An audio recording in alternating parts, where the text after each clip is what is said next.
دریا وولگا کے کنارے کچھ عرصہ قیام کرنے کے بعد تاتاری لشکر، جس کا ساران اعلیٰ برقئی کا بڑا بھائی باتو تھا، مگر اصل اختیارات بہادر تاتاری جرنیل سوبدائی کے ہاتھ میں تھے، روس کی کالی مٹی کی علاقوں کی طرف کوچ کرنے کا سوبدائی ارادہ کر چکا تھا۔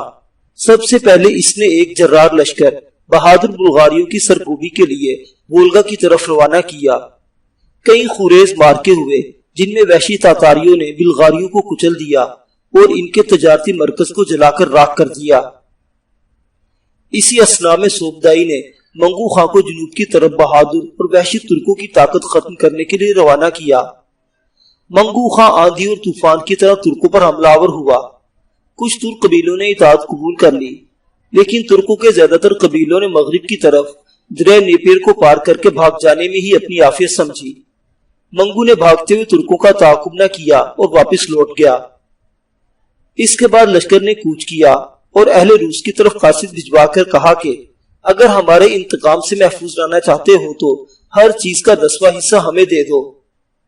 10% آدمی، 10% عورتیں، 10% گھوڑے، غرض ہر چیز کا 10واں حصہ۔ جب یہ اجنبی تاتاری قاصد شہر پناہوں کے دروازے کے قریب پہنچے تو روسیوں نے انہیں قتل کر دیا۔ اب تاتاریوں نے ان سے انتقام لینے کا مصمم ارادہ کر لیا تھا۔ جاڑوں میں جب ہر طرف برف پھیلی ہوئی تھی اور دریا منجمد ہو چکے تھے، روسیوں کو تاتاریوں کی طرف سے حملے کی توقع نہ تھی، لہٰذا وہ اپنے فصیلوں سے گھرے ہوئے شہروں کے اندر غلے اور گوشت کے گوداموں کے ساتھ بند ہو گئے۔ اس طرح روسی اطمینان سے سردیاں گزارنے کے بعد تاتاریوں سے جنگ کرنے کا ارادہ کر چکے تھے۔ روسیوں نے تاتاریوں کی قوت کا غلط اندازہ لگایا تھا۔ تاتاری برف کے طوفان اور یخبستہ دریاؤں کی پرواہ کیے بغیر روس پر حملہ آور ہوئے۔ پہلے انہوں نے روسیوں کے شہر ریاضان کو نشانہ بنایا۔ تاتاری قہر الہی بن کر آگے بڑھے اور منجنیکوں سے شعلہ باری کر کے انہوں نے ریاضان کی لکڑی کی فصیلیں جلا کر راکھ کر دی۔ تاتاری دورانہ شہر میں داخل ہوئے اور قتل عام کر کے گلیوں میں پڑی برف کو انسانی خون سے سرخ کر دیا۔ بہت سے لوگوں کو انہوں نے سیخوں سے چھید چھید کر تل ملا کر قتل کیا۔ جو لوگ کلیساؤں میں پناہ گنی ہوئے انہیں وہاں سے نکالا۔ عورتوں کی سب کے سامنے عصمت دری کی اور مردوں کو قتل کر دیا گیا۔ روسی شہر ریاضان ایک مقتل بن گیا تھا۔ اس کے بعد تاتاریوں نے بڑی صورت سے ایک قلعے سے دوسرے قلعے کو پھلانگنا شروع کر دیا اور یکے بعد دیگرے روسی شہر سوزوال، روستوف اور بادہ سلال فتح کیے، خون کی ندیاں بنائی اور شہروں کو منہمک کر کے رکھ دیا۔ تاتاری جس طرف بھی گئے زمین کو انسانی خون سے رنگین بناتے چلے گئے۔ اب انہوں نے روس کے عظیم شہر ماسکو کا رخ کیا۔ ان دنوں ماسکو ایک چھوٹا سا شہر تھا اور اس جگہ واقع تھا جہاں اب بلندی پر کریملن کی عمارتیں ہیں۔ تاتاریوں نے ماسکو کو فتح کر کے قتل عام کیا اور شہر کو نظر آتش کر دیا۔ ماسکو سے باہر کولو منکا ندی کے کنارے ایک روسی فوج نے بڑی پابندی سے تاتاریوں کا مقابلہ کیا، لیکن یہ ساری روسی فوج تاتاریوں کے ہاتھوں ہلاک اور تباہ ہو گئی۔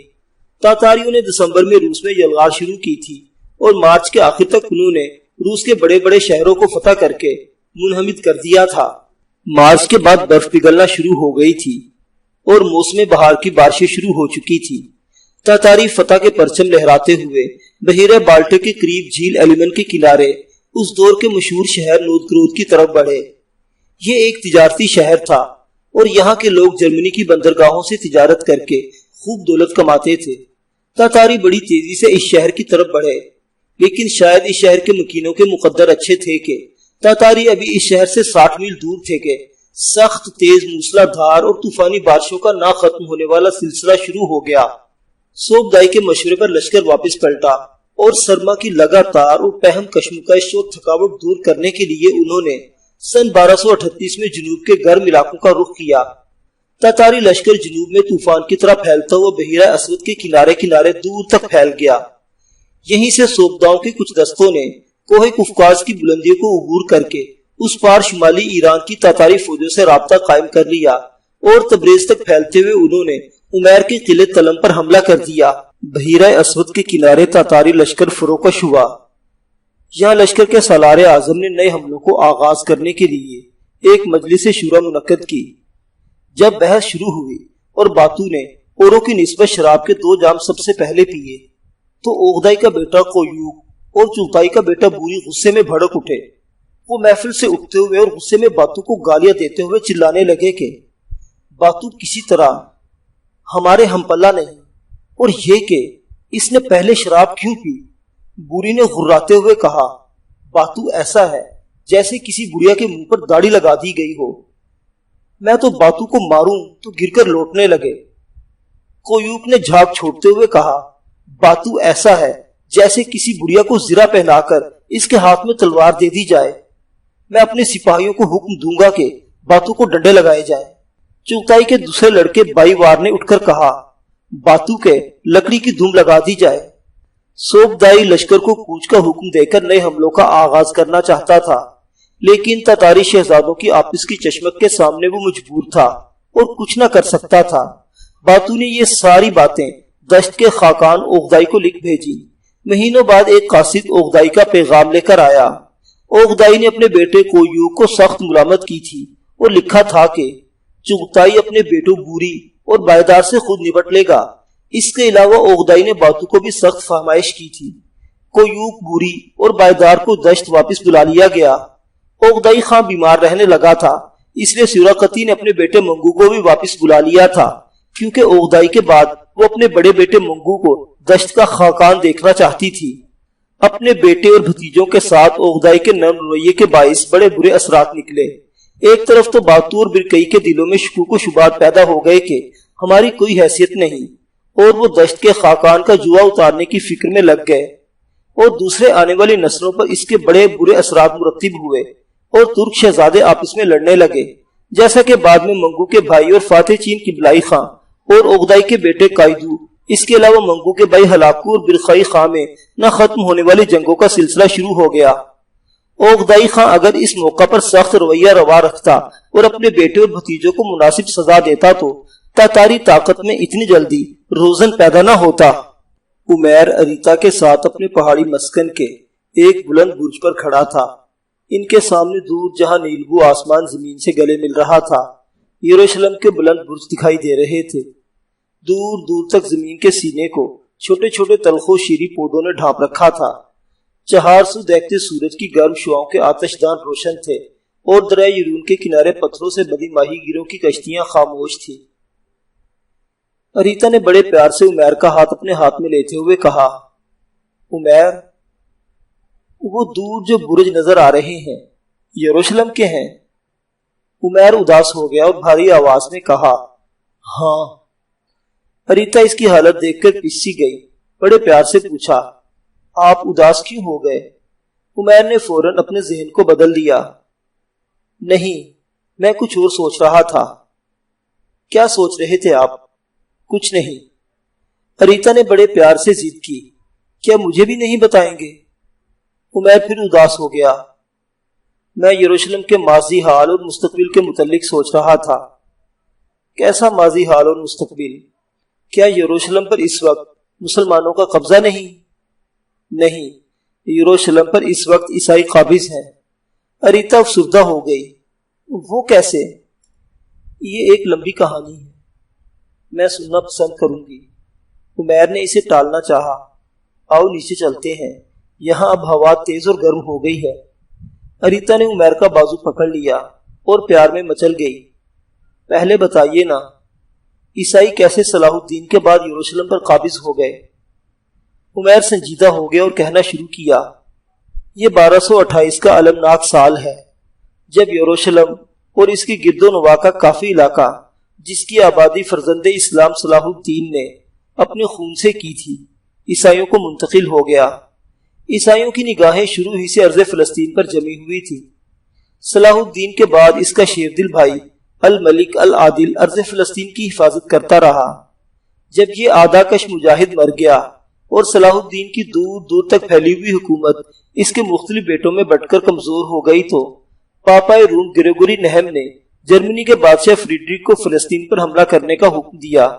فریڈرک فوراً ایک عظیم لشکر کے ساتھ جرمنی سے روانہ ہوا۔ ابھی وہ ایک مقام بزنڈی تک ہی آیا تھا کہ بیمار ہو گیا اور واپس پلٹ گیا۔ گریگوری نہم نہایت سرکش تباہ تھا، اسے فریڈرک کی واپسی ناگوار گزری۔ اس نے فریڈرک کو عیسائی مذہب سے خارج کر دیا۔ فریڈرک دوبارہ روانہ ہوا اور ارض فلسطین پر حملہ آور ہوا۔ ان دنوں مصر پر الملک العادل کا بیٹا الملک الکاہل اور شام پر اس کا بھتیجا الملک الناصر نیا نیا حکمران بنا تھا، اور اس وقت اس کی عمر صرف 20 برس تھی۔ یہ دونوں ہی جرمنی کے بادشاہ فریڈرک کا مقابلہ نہ کر سکے اور ایک صلح نامہ طے پایا جس کی روح سے یروشلم، یافا، بیت الحم اور ناصرہ جیسے شہر عیسائیوں کے حوالے کر دیے گئے۔ مسلمانوں کے پاس چند شہر جلیل، نابلس، غوز اور تبریہ رہ گئے۔ اس وقت سے اب تک یروشلم پر عیسائی قابض ہیں۔ عمیر خاموش ہو گیا، اس کی گردن جھک گئی تھی اور چہرے پر گہری اداسیاں بکھر گئی تھی۔ اریتا نے پھر اسے مخاطب کیا، یروشلم یہاں سے کتنی دور ہوگا؟ عمیر نے آہستہ آہستہ سر اوپر اٹھایا اور برجوں کی طرف دیکھتے ہوئے کہا، 30 میل۔ اریتا بھی افسردہ ہو گئی اور گردن جھکاتے ہوئے پوچھا، آپ کب تک دشمنوں سے لڑتے رہیں گے؟ عمیر جیسے کہیں کھو گیا تھا۔ میں اپنی موت تک کسی ایسے حکمران، ایسے مد مجاہد اور ایسے آفاق کی سپہ سالار کا انتظار کرتا رہوں گا جو عالم اسلام کے کسی بھی افق سے نمودار ہو کر طوفان کی طرح اٹھے، ایسا طوفان جس کے آگے دشمنان اسلام بند نہ باندھ سکے، اور یہ مسکن اس کی ایک امانت سمجھ کر میں اس کے حوالے کر کے اس کی افواج میں ایک عام و گمنام سپاہی کی حیثیت سے لڑنا پسند کروں گا۔ عمیر نے ایک آہ بھر کر کہا، جانے وہ وقت کب آئے، جانے وہ سپہ سالار کون ہو، اور کب میرے یہ خیالات عملی جامہ اختیار کریں۔ میں اپنے رب سے دعا گو ہوں وہ میری زندگی میں ہی عالم اسلام میں کوئی ایسا حکمران اور سپہ سالار پیدا کر دے جو ایک طرف بحیرہ روم کے ساتھ ساتھ مضبوط قلعوں میں پھیلے ہوئے صلیبی ٹیمپلروں کو اکھاڑ کر رکھ دے، اور دوسری طرف شمال کی سمت سے آندھیوں کی طرف بڑھتے ہوئے تاتاریوں کے پاؤں کاٹ دے۔ عمیر کی پلکیں بھیگ گئی اور بھرائی ہوئی آواز میں اس نے کہا، کاش اس وقت فرزند اسلام صلاح الدین زندہ ہوتا اور دیکھتا کہ جو سرزمین اس نے برسوں کی لڑائی کے بعد حاصل کر کے اس کے اندر منظم حکومت قائم کی تھی، اس کے اندر دشمنان اسلام کس طرح گھسائے ہیں۔ خدا کی قسم اگر اس وقت صلاح الدین زندہ ہوتا تو وہ اپنی بھاری تلوار سے دشمن پر ضربے لگا کر انہیں ایک افق سے دوسرے افق تک اپنے آگے آگے لومڑیوں کی طرح ہنکاتا چلا جاتا، اور چنگیز خان جیسے ہزاروں بھیڑیا نما انسان بھی اگر اس کے سامنے آتے تو وہ انہیں اپنی ایک ہی ضرب سے فلسطین کی سرد پاتال میں اتار دیتا۔ عمیر خاموش ہو گیا۔ لمحہ بلمحہ اس کی ٹوٹتی ہوئی آواز یکسر ہی ڈوب گئی تھی۔ اریتا منہ دوسری طرف کر کے آنسو بہا رہی تھی۔ چند لمحوں کی خاموشی کے بعد عمیر نے کہا، آؤ اریتا نیچے چلے۔ اریتا نے اپنی آنکھیں خشک کر لی اور پیار سے عمیر کی طرف دیکھتے ہوئے اس کا ہاتھ تھام لیا اور دونوں برج سے نیچے اترنے لگے۔ اپنے گھر کی طرف جاتے ہوئے عمیر اور اریتا بھی برج سے تھوڑی ہی دور گئے تھے کہ ہوازن سامنے سے گھوڑا دوڑاتا ہوا آیا اور عمیر کے قریب گھوڑے سے اترتے ہوئے اس نے کہا، میرے آقا ایک عیسائی لڑکی آپ سے ملنا چاہتی ہے۔ عمیر نے تشویش سے پوچھا، وہ کون ہے اور کس کے ساتھ یہاں آئی ہے؟ ہوازن اپنے گھوڑے کی باگ پکڑ کر عمیر اور اریتا کے ساتھ ساتھ چلتے ہوئے کہا، ہمارا وہی جاسوس اسے ساتھ لایا ہے جس نے پچھلی بار بر وقت صلیبیوں کے حملے کی اطلاع دی تھی۔ اس جاسوس کا کہنا ہے کہ اس حملے کی خبر بھی اسے اس عیسائی لڑکی نے دی تھی۔ وہ یہ بھی کہتا ہے کہ وہ لڑکی کو اچھی طرح جانتا ہے اور وہ ہمیشہ ہمارے دشمنوں کے متعلق صحیح اطلاعات مہیا کرتی ہے۔ وہ ضمانت دیتا ہے کہ لڑکی ہر لحاظ سے قابل اعتبار ہے۔ عمیر نے کچھ سوچتے ہوئے کہا، کیا تم نے خود بھی اس سے بات کی ہے؟ ہاں میں اس سے مل چکا ہوں۔ کیا تم نے اس سے پوچھا کہ وہ کہاں رہتی ہے؟ وہ ہمارے مسکن کی حدود سے 5 میل یروشلم کی طرف ایک پرانے گرجے میں ایک بوڑھے راہب کے ساتھ رہتی ہے۔ ہمارا جاسوس کہہ رہا تھا کہ وہ راہب بھی قابل اعتماد ہے، لڑکی کے ساتھ وہ بھی مسلمانوں کے لیے جاسوسی کرتا ہے۔ عمیر گہری سوچوں میں کھو گیا۔ کیا وہ لڑکی راہبہ ہے؟ ہاں وہ راہبہ ہے۔ تم نے اس کا نام پوچھا؟ ہاں اس نے اپنا نام مریانہ بتایا ہے، اور وہ جس راہب کے ساتھ رہتی ہے اس کا نام وہ شیبہ بتاتی ہے۔ ہمارا جاسوس کہہ رہا تھا کہ گرجے کا وہ راہب جس کے پاس وہ بطور راہبہ رہتی ہے اس کا حقیقی باپ ہے۔ دونوں باپ بیٹی مسلمانوں سے محبت کرتے ہیں، اس لیے وہ ہمارے لیے جاسوسی کرتے ہیں۔ عمیر نے اندیشہ ظاہر کیا، کیا یہ ممکن نہیں کہ وہ عیسائیوں کے لیے ہماری جاسوسی بھی کرتی ہو؟ اور اب اس سلسلے میں دونوں طرف سے بھاری معاوضے کا مطالبہ کرنے والی۔ حوازن نے بات کاٹ دی۔ ایسا ممکن نہیں میرے آقا، میں اور ابو نواس مریانہ سے کھل کر بات کر چکے ہیں۔ اس کی باتوں کی گہرائی میں خلوص، سچائی اور راستی ہے۔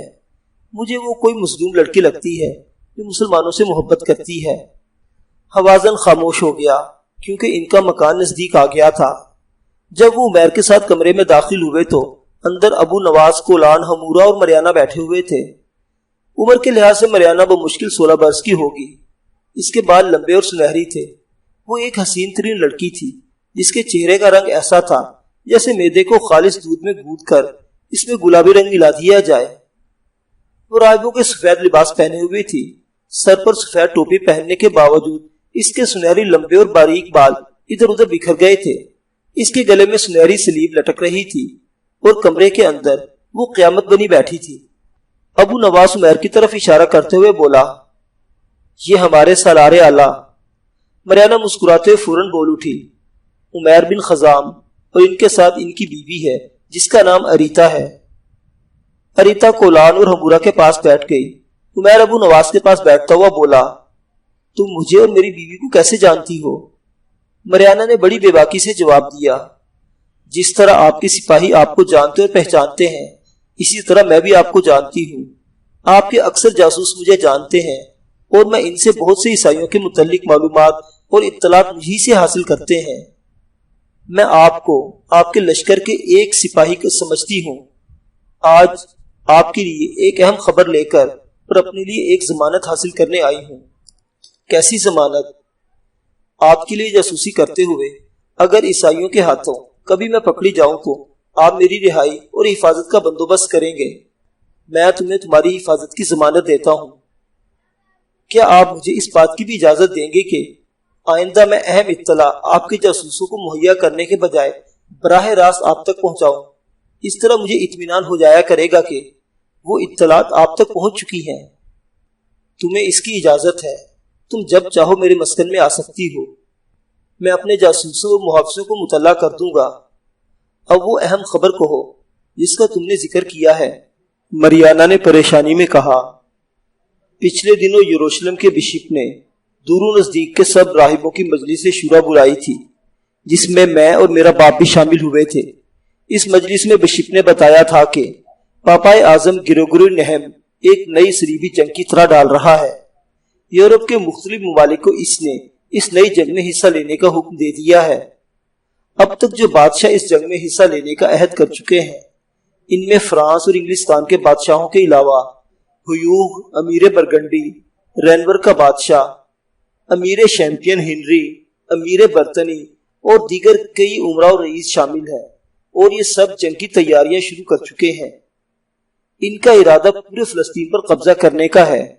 گریگوری نہم کے کہنے پر اس کی دو شعلہ بیان مذہبی جماعتیں فرانسسکن اور ڈومینیکن جگہ جگہ اجتماع کر کے عیسائیوں کو مسلمانوں کے خلاف اٹھ کھڑا ہونے کو اکسا رہی ہے۔ فلسطین ان کی نگاہ میں اور آپ کے مسکن پر بھی ہوگی۔ یروشلم کے بشپ نے سب کو حکم دیا ہے کہ جگہ جگہ پھیل جاؤ اور مسلمانوں کی جاسوسی کرو۔ یورپ کے صلیبی لشکر کے پہنچنے سے قبل وہ یہاں اس سرزمین میں ان کے لیے نفسیاتی طور پر ایک خوشگوار ماحول پیدا کرنا چاہتا ہے۔ عمیر نے دکھ سے کہا، یروشلم تو پہلے ہی ان کے پاس ہے، اب وہ مسلمانوں سے کیا چاہتے ہیں؟ پورا فلسطین۔ عمیر نے کچھ سوچا پھر سر اٹھاتے ہوئے کہا، یہ اطلاع پہنچانے پر میں تمہارا شکر گزار ہوں۔ شکریہ کیسا؟ اب تو ایسے کام میرے فرائض میں شامل ہیں۔ عمیر نے حوازن کے کان میں کچھ کہا، وہ اٹھ کر باہر نکل گیا۔ تھوڑی دیر بعد جب وہ لوٹا تو اس کے ہاتھ میں نقدی کی تھیلی تھی۔ حوازن سے عمیر نے تھیلی لے کر مریانہ کی گود میں رکھتے ہوئے کہا، یہ چھوٹی سی ایک رقم ہے، رکھ لو، تمہارے کام آئے گی۔ مریانہ نے پرزور احتجاج کیا، میں نے کسی رقم کے بدلے تو آپ کے لیے کام کرنے کا وعدہ نہیں کیا۔ یہ افزانہ نہیں، میں خوشی سے تمہارے اخراجات کے لیے دے رہا ہوں۔ عمیر نے مسکراتے ہوئے ابو نواس سے پوچھا، اسے کچھ کھانے کو بھی دیا ہے؟ مریانہ خود ہی بول پڑی، کولان اور ہمورہ پہلے ہی میری کافی تواضع اور آؤبھگت کر چکی ہیں۔ اس کے ساتھ ہی مریانہ کھڑی ہو گئی۔ اب میں چلتی ہوں۔ سب اٹھ کر باہر آئے۔ عمیر، ابو نواس اور حوازن تینوں مریانہ کو قلعے سے باہر تک چھوڑنے آئے۔ مریانہ اپنے گھوڑے پر سوار ہوتی ہوئی بولی، نئی صلیبی جنگ کی صورت میں آپ کا رویہ کیا ہوگا؟ عمیر نے اس کے گھوڑے کی گردن پر ہاتھ رکھتے ہوئے کہا، میں اس سلسلے میں شام کے حکمران الملک الناصر سے گفتگو کروں گا۔ مریانہ نے چونک کر پوچھا، مصر سے کیوں نہیں؟ مصر کا حکمران الملک الصالح نیا تخت نشین ہوا ہے، ابھی تک میرا اس سے کوئی رابطہ نہیں۔ اس کے علاوہ اس کا سپہ سالار فخر الدین اور اس کا ایک نائب قمبر دونوں ہی میرے خلاف ہیں۔ وہ یہاں ہمارا مسکن پسند نہیں کرتے۔ وہ کہتے ہیں یہ ریاست کے اندر ایک ریاست ہے، حالانکہ مجھ سے انہیں کوئی خطرہ نہیں۔ وہ اب تک میرے خلاف ضرور کوئی قدم اٹھا چکے ہوتے، لیکن سمرقند اور بخارا سے آئے ہوئے عرب اور قفقاز سے تاتاریوں کے ہاتھوں بھیگر کیے ہوئے مہاجرین، جنہیں مصر کے لوگ نیل کے سفید غلام کہتے ہیں اور جو اس وقت ہزاروں کی تعداد میں مصر کے اندر آباد ہیں، سب میرے حق میں ہیں۔ وہ مجھ سے محبت کرتے ہیں اس لیے کہ میں ان کے قافلوں کی تاتاریوں سے حفاظت کرتا ہوں۔ وہ دونوں ڈرتے ہیں اگر انہوں نے میرے خلاف کوئی قدم اٹھایا تو نیل کے یہ سفید فام غلام بغاوت کر دیں گے، اس لیے مصلحتاً وہ خاموش ہے۔ مریانہ نے اداس لہجے میں کہا، مصر کے اندر ایک ایسا شخص بھی ہے جو آپ سے بے پناہ محبت کرتا ہے۔ عمیر نے چونک کر پوچھا، کیا تمہارا اشارہ رکن الدین بیبرس کی طرف ہے؟ ہاں، وہ ایک سچا مسلمان ہمدرد بھائی اور چٹانوں کی طرح سخت سپاہی ہے، لیکن ابھی تک اس کے ہاتھوں میں اختیارات نہیں۔ میرا دل کہتا ہے آنے والے پراشوب دور میں ذات کا یہ سپاہی مصر کے آسمان پر ضرور طاقت کا نجم السحر بن کر نمودار ہوگا، کیونکہ اس کی باتوں میں خلوص اور ارادوں میں ایک عزم ہے۔ مریانہ خاموش رہی، کوئی جواب نہ دیا۔ پھر وہ اپنے گھوڑے کو ایڑ لگا کر آگے بڑھ گئی۔ عمیر، ابو نواس اور حوازن اپنے قلعے کی طرف لوٹ گئے۔ دوستو، کہانی ابھی جاری ہے۔ اس ناول کی اگلی کی سننا مت بھولیے گا۔ دیکھتے رہیے ناولستان، اسلامی اور تاریخی کتابوں کا مرکز۔